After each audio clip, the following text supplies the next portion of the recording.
On February 18, 2025, at the Munich Security Conference, the Vice President of the United States stood before the assembled leaders of Europe and told them something no American official had said publicly in 80 years. The United States would no longer guarantee European security. J.D. Vance did not threaten, he did not warn, he stated it as fact, on camera. In front of the same leaders who had built their entire defense strategies around the assumption that American power would always stand between them and whatever came next. The room went quiet. In the audience, watching the speech, was Friedrich Merz, the man who would become Germany's chancellor weeks later. And in that silence, something shifted inside the calculation of the one country that had spent 80 years doing more than any other nation to restrain its own military power. What happened in the weeks that followed is still reverberating through every defense ministry in Europe and every military planning room in Moscow. Germany did not panic. Germany did not hesitate. Germany opened the checkbook, amended its own constitution, and began building what its own chancellor now states openly will be the most powerful conventional military force on the European continent. And Russia, the country whose aggression triggered every single one of these decisions, is staring down the barrel of a military problem it created entirely by itself. Stay with me. Because what is unfolding across Germany right now is not a story about defense budgets and procurement contracts. It is the story of the most carefully restrained military power in modern history deciding to stop restraining itself.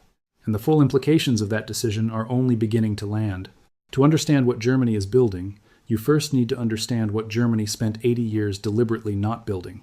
And the reasoning behind that restraint ran so deep, it was written into the country's constitution. After 1945, Germany did not simply lose a war, it lost its identity as a military power entirely. The Potsdam Conference stripped the country of its armed forces. The Wehrmacht was disbanded. Millions of German soldiers were assigned to forced labor across Europe and the Soviet Union. Billions in military hardware was destroyed or confiscated. And then came something more lasting than any weapons ban. The Federal Republic rebuilt itself on a specific cultural foundation that German military power was inherently dangerous, that 80 years of industrialized violence proved a rearmed Germany threatened humanity itself, and that the country's security was best guaranteed by sheltering under the American umbrella rather than projecting its own force outward. When West Germany created the Bundeswehr in 1955, it was designed specifically to integrate into NATO, not to operate independently, not to project power, not to fight wars alone. Germany's army existed to be part of an alliance, not to lead one. At the Cold War's peak, the Bundeswehr reached 500,000 soldiers, formidable, capable, but always restrained, always operating inside frameworks designed to ensure Germany never again became something Europe needed to fear. Then the Soviet Union collapsed, the Cold War ended, and Germany, like the rest of Western Europe, decided the era of grand military threats was finished. Spending declined, forces shrank.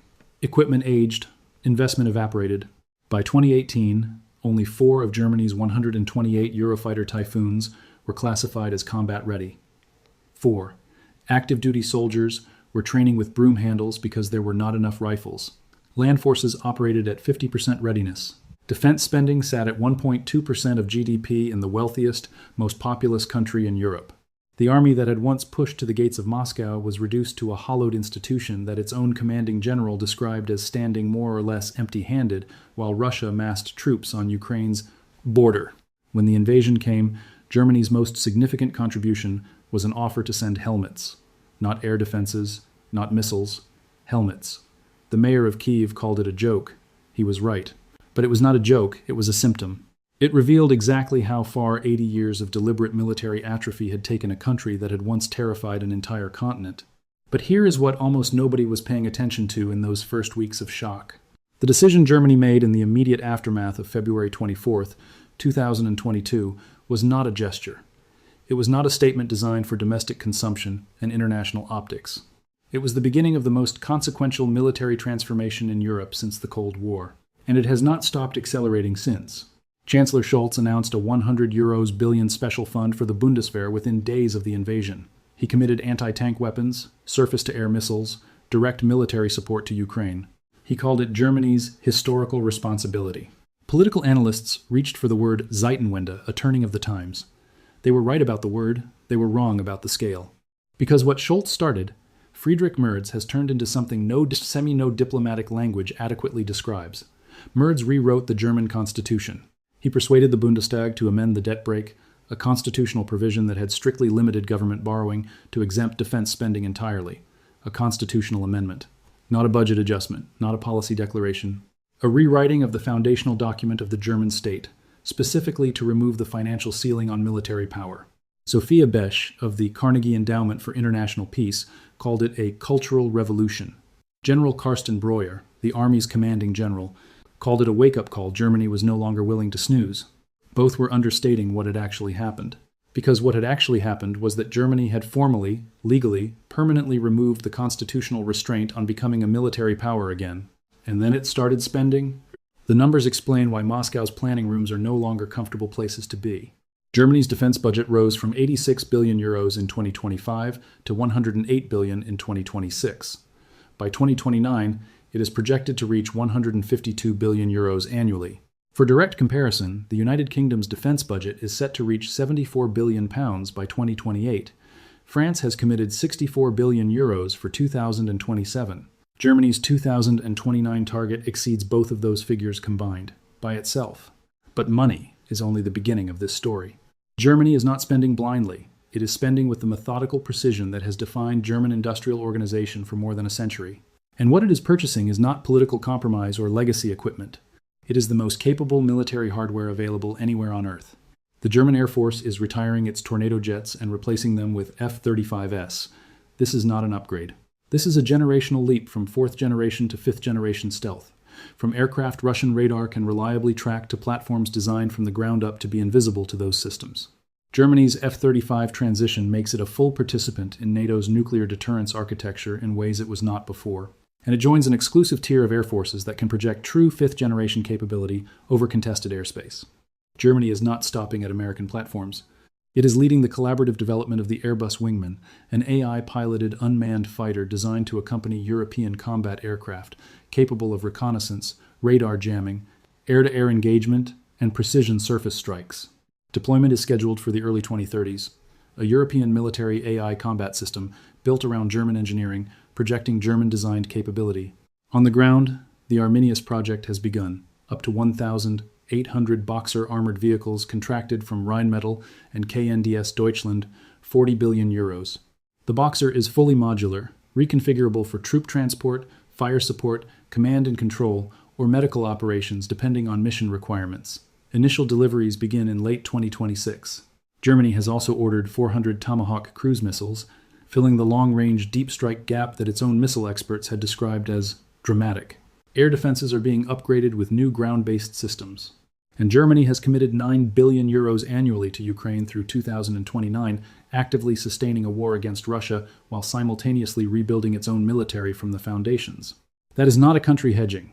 That is a country that has decided, deliberately and in public, to become the dominant conventional military force in Europe. And it is executing that decision on a timeline that nobody in Moscow projected. Now focus on the human component, because equipment without people is warehoused metal. The German army currently fields 182,000 active duty soldiers. General Breuer has set targets of 20,000 new recruits by 2027 and 60,000 within the decade, supplemented by a reserve force of 200,000, giving Germany close to 500,000 trained military personnel. When fully realized, recruitment is working. In February 2026 alone, 16,100 Germans applied to the armed forces, a 20% increase over 2025. 5,300 officially joined, a 14% rise. Conscription has not been ruled out if voluntary recruitment plateaus. Germany has also established its first permanent forward military presence since reunification. The 45th Armored Brigade is now stationed in Lithuania. 1,200 soldiers are already there. 5,000 are planned by the end of 2027. Lithuania is constructing barracks near the Belarusian border to house them, capacity for 4,000 German soldiers, positioned at what is now NATO's eastern frontier, within operational distance of Russian and Belarusian territory. Chancellor Merz said it plainly, "This brigade is not a political symbol, but a military contribution to deterrence and defense." It is also something more specific than that. It is Germany placing its soldiers physically at the edge of the former Soviet sphere, not signaling willingness to fight, demonstrating readiness to do so. So what does Russia actually face? Because this is where the situation enters its most consequential phase. Putin built his entire strategic model around a set of assumptions about European weakness that are now collapsing in sequence. The first assumption was that European defense would remain permanently dependent on American willingness to sustain it. That assumption collapsed the moment J.D. Vance gave his Munich speech, and German leadership began pursuing what they now call operational independence. The American pressure that was meant to weaken European security, commitment, instead catalyzed a European rearmament faster than anything Moscow projected. The second assumption was that Germany's constitutional and cultural constraints on military spending were permanent structural features, not policy choices reversible in a single parliamentary session. That assumption collapsed when the Bundestag amended the debt brake. The third assumption was that even if Europe reacted, it would react slowly, that procurement timelines, political hesitation, and bureaucratic friction would buy Russia years. That assumption is collapsing now. As F-35 deliveries begin, Boxer contracts are signed, and Germany's Planning and Procurement Acceleration Act cuts the timelines that once took years into months. Every pillar of Russia's strategic calculation about European passivity is being dismantled simultaneously. And the country doing the dismantling is the one European power whose military history gives Moscow the most specific reason to pay attention. Germany fought Russia across the Eastern Front for 4 years during the Second World War. That institutional knowledge, those engineering traditions, that manufacturing base, none of it disappeared in 1945. It was restrained, redirected, deliberately constrained. The constraint is being removed. What options does Moscow have? The first is military preemption, striking German assets before rearmament reaches full capability. This option does not exist in any realistic operational form.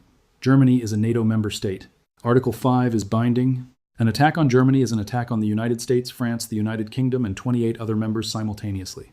Russia's military is currently depleted by 3+ years of attritional warfare in Ukraine. Preemption is theoretically conceivable and strategically terminal. The second is diplomatic engagement, negotiating a new European security framework that constrains German rearmament through treaty. This option is structurally unavailable. Germany's rearmament is occurring specifically because Moscow's diplomatic commitments were proven worthless by the invasion of Ukraine. Offering to negotiate new constraints on German military power in exchange for Russian security guarantees is the proposition Germany has already answered by amending its constitution. The answer is given before the question is asked. The third is economic pressure using residual Russian energy leverage to create political friction that slows rearmament. This tool has already been tested and broken. Europe's aggressive energy diversification since 2022 has reduced Russian energy leverage to a fraction of its pre-war level. Germany has replaced most of its Russian gas with LNG from alternative sources. The weapon that might have worked in 2021 no longer exists at the required scale. The fourth option is what Moscow is actually doing. Continuing the Ukraine war in hopes of achieving a settlement that locks in territorial gains before German military capability reaches its projected targets. Betting that a frozen conflict removes the urgency driving European rearmament. This is the least bad option available. It is also not guaranteed to work. Because Germany's rearmament is no longer contingent on the Ukraine war, the constitutional changes are permanent. The spending commitments are locked. The procurement contracts are signed. Even a ceasefire does not reverse what has been set in motion. The fifth option is Russia accelerating its own military expansion, attempting to maintain a capability gap before Germany closes it. The arithmetic is the problem. Russia's GDP is approximately $2 trillion. Germany's is $4.5 trillion. Germany's defense budget is heading toward 152 billion euros annually. Russia is already spending more than 40% of its federal budget on defense while absorbing sustained sanctions pressure. It cannot outspend Germany in a prolonged arms race without creating the kind of economic deterioration that threatens domestic political stability. Every option carries costs that Russia cannot absorb fully. The space for favorable calculation is narrowing with every procurement contract Berlin signs. How does this resolve? Because every government watching this transformation is asking the same question. 3 futures are credible. The first is managed deterrence. Germany's buildup reaches sufficient capability to genuinely deter further Russian aggression. The psychological dynamic that drove Putin's original gamble, European weakness as invitation, is replaced by European strength as barrier. Russia does not test Article 5 because Germany's presence in Lithuania makes the cost unpredictably high. The rearmament serves its purpose without a shot fired.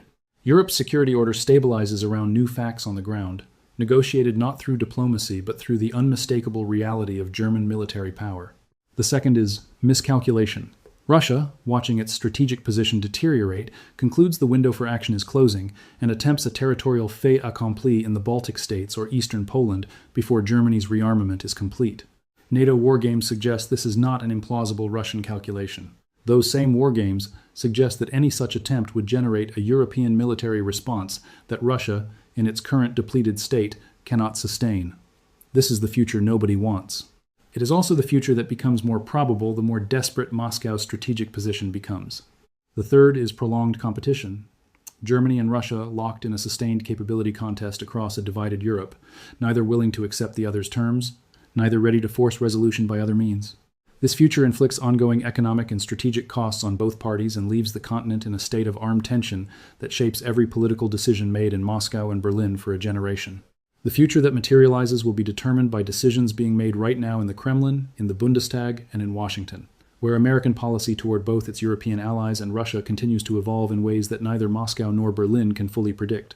What is not in question is what Germany has decided to be. For 80 years, the foundational assumption of European security was a restrained, constrained, deliberately limited Germany, a country whose neighbors accepted American supervision precisely because the alternative, a fully rearmed and independent German military, was something nobody in Europe felt comfortable imagining.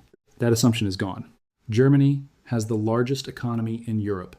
It now has the largest defense budget in Europe. It has the most sophisticated active procurement program in Europe. And it has, for the first time since 1945, established a permanent military presence on Allied soil within operational distance of Russia's sphere of influence. Vladimir Putin spent years reading European weakness as opportunity. He invaded Georgia. He annexed Crimea. He launched a full-scale war against Ukraine. Each move built on the calculation that European hesitation would follow European weakness, would follow European inaction. He was right, until he wasn't. The invasion of Ukraine did not break European security.